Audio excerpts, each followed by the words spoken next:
Today on Inquirer, Bureau of Corrections Director suspended following the death of the alleged middleman in the killing of Percy Lapid. DOH confirms local transmission of the COVID-19 Omicron XBB subvariant and XBC variant. President Bongbong Marcos defends the deferment of the barangay and SK elections. And 12.6 million Filipino families consider themselves poor, according to the latest SWS survey.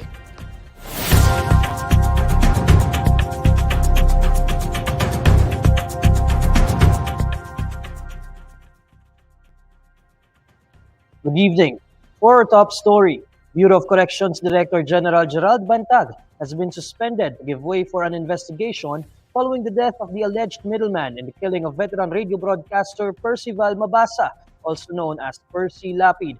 INQUIRER.net's justice reporter Tech Torres Tupas fills us in on the details. Tech?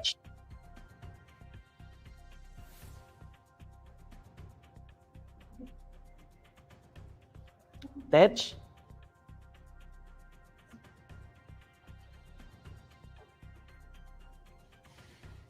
Neil?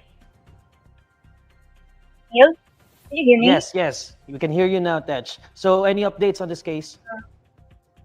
Bureau of Corrections Director General Gerald Bantag has been suspended to give way for an investigation following the death of the alleged middleman in the killing of Percy Mabasa, popularly known as Percy Lapid. Justice Secretary Jesus Christine Remulla said the 90-day preventive suspension was issued upon orders of President Ferdinand Bongbong Marcos Jr. Designated as officer in charge of BuCor is former Armed Forces Chief of Staff Gregorio Katapang Jr. Meanwhile, verifying the identity of the inmate who is the alleged first middleman, as it turns out, was different from what was previously announced in public. Remulla said there was no record of an inmate, Crisanto Palara Villamor Jr. at the New Bilibid prison. Prison records show that the one who died last October 18 was June Global Villamor. Remulla said an inmate related to June, identified as Jose Villamor, has been transferred Thursday night at the PNP Custodial Center. Meanwhile, the other middleman, Christopher Bacota, is from the Bureau of Jail Management and Criminology. Remulla said Bacota is being tagged as the second middleman. Neil?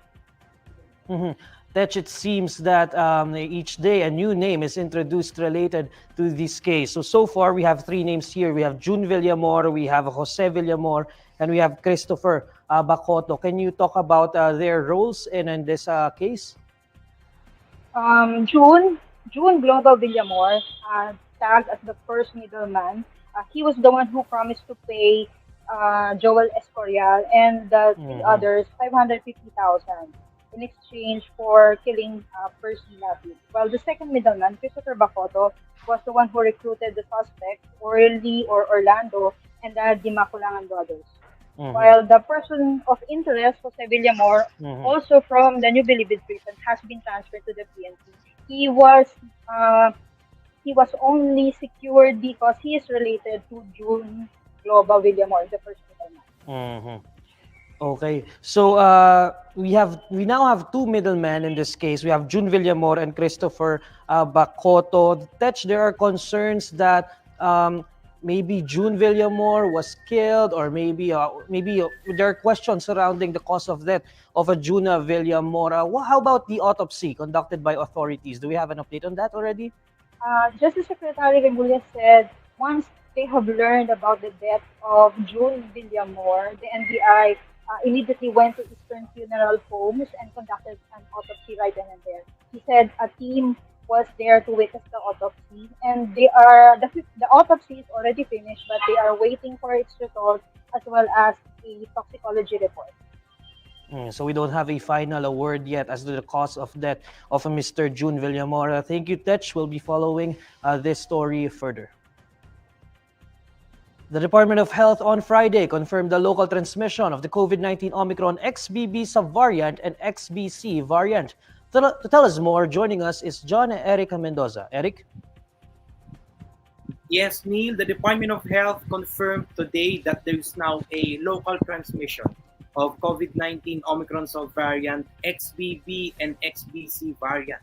DOH Epidemiology Bureau Officer in Charge Rathea de Guzman said this is because the cases of XBB and XBC are not linked to overseas travel. To date, the Philippines has reported 81 XBB Omicron subvariant cases, which were reported in Region 6 and Region 11. Meanwhile, the country also reported 193 cases of the XBC variant.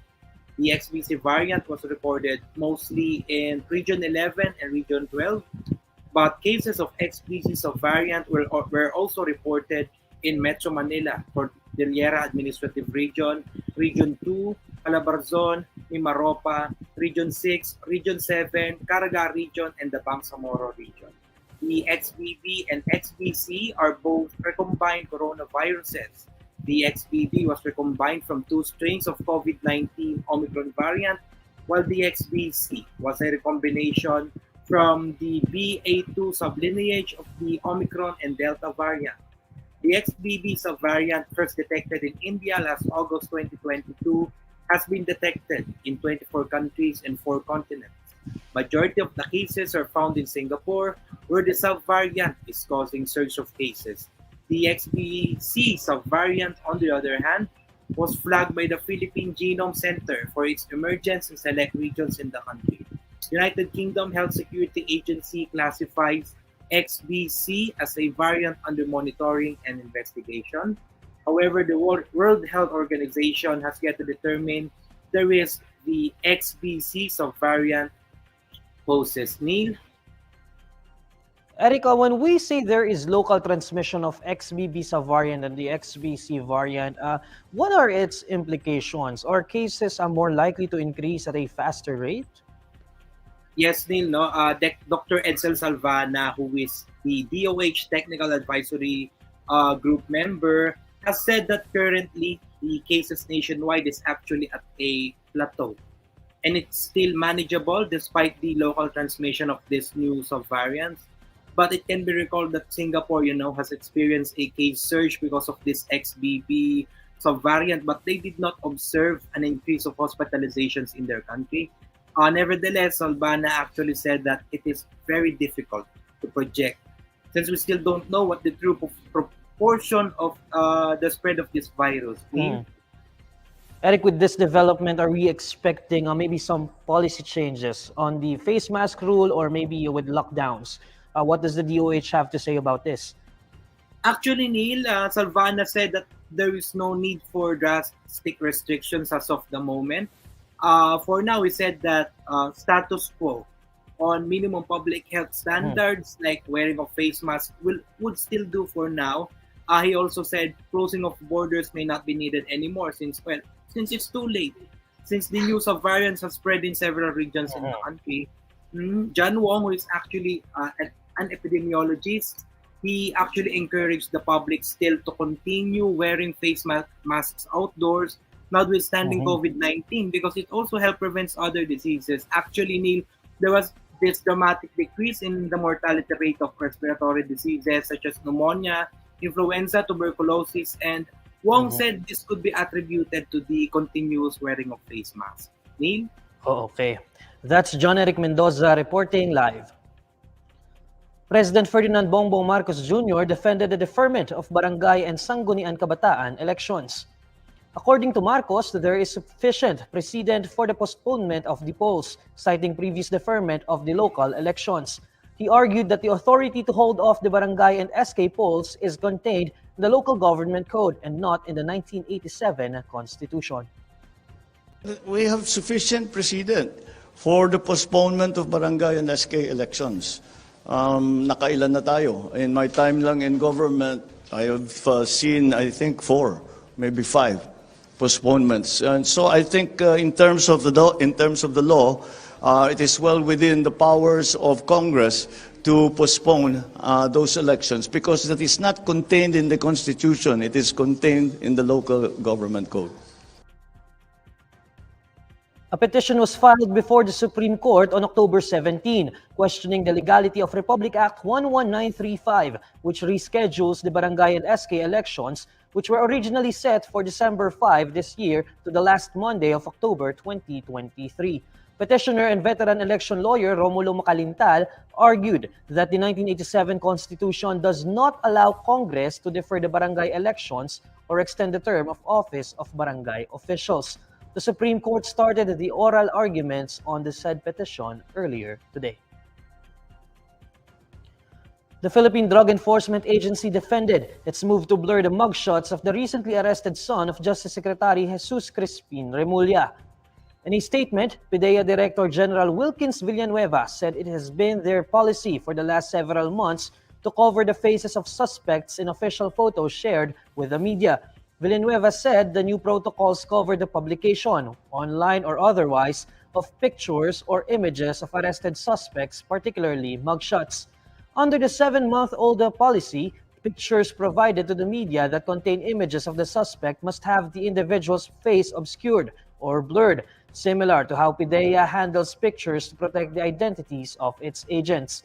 The agency continued to explain the mugshots 8 days after the arrest of Juanito Diaz Remulla III for possession of high-grade marijuana with an estimated street value of 1.25 million pesos. Critics have questioned the move to blur the face of Remulla's son in the mugshot shared to the media, saying others who were previously arrested did not have the same treatment. 12.6 million Filipino families rated themselves as poor, according to a social weather station survey. In a survey conducted from September 29 to October 2, 49% of Filipino families in the country considered themselves poor in October. 29% said borderline or placed themselves on a horizontal line dividing poor and not poor, while 21% rated themselves as not poor. The 49% of Filipino families, or roughly 12.6 million Filipino families that consider themselves poor in October, is slightly higher than the 48% or 12.2 million recorded in June. Meanwhile, the 34% of families rated themselves as food poor, 38% as food borderline, and 28% as not food poor.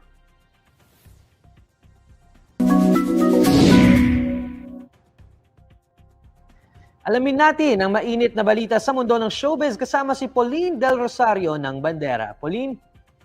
Hello Neil and hello mga kabandera natin all over the universe. Ipinagtataka ng aktor at senador na si Robin Hood Padilla kung bakit mas tinatangkilik ng mga Pilipino ang Korean dramas. Yan ay matapos umalma ang Pinoy K-drama fans sa mungkahi ni Senador Jinggoy Estrada na iban ang Korean novela sa ating bansa. Sabi pa ni Padilla sa isang hearing, mas gwapo naman ang mga artistang Pinoy kaysa sa mga taga South Korea, kaya naguguluhan daw siya ngayon sa mga nangyayari. Iminungkahi rin niya na dapat taasan ang taripa o tax ng mga foreign series na ipinapalabas sa bansa sa halip na iban ito. Ayon naman sa Film Development Council of the Philippines o FDCP, dapat maging balanse sa bansa ang mga serye at pelikula na ipinapalabas. Kamakailan lang nagpahayag si Senador Jinggoy patungkol sa kanyang pagnanais na ikonsidera ang pagbabawal ng foreign shows sa Pilipinas para mas tangkilikin sa bansa ang gawang Pinoy. Samantala, nilinaw naman ng senador na out of frustration lamang ang kanyang naging proposal. At yan ang latest Bandera Chika natin for today. Thank you Neil and happy weekend! Happy weekend din sa iyo, Pauline. And these are the stories you need to know today. I'm Neil Mercado. Follow INQUIRER.net on Facebook, Twitter, YouTube, TikTok, Instagram, and Reddit. For more stories, visit INQUIRER.net. Good evening.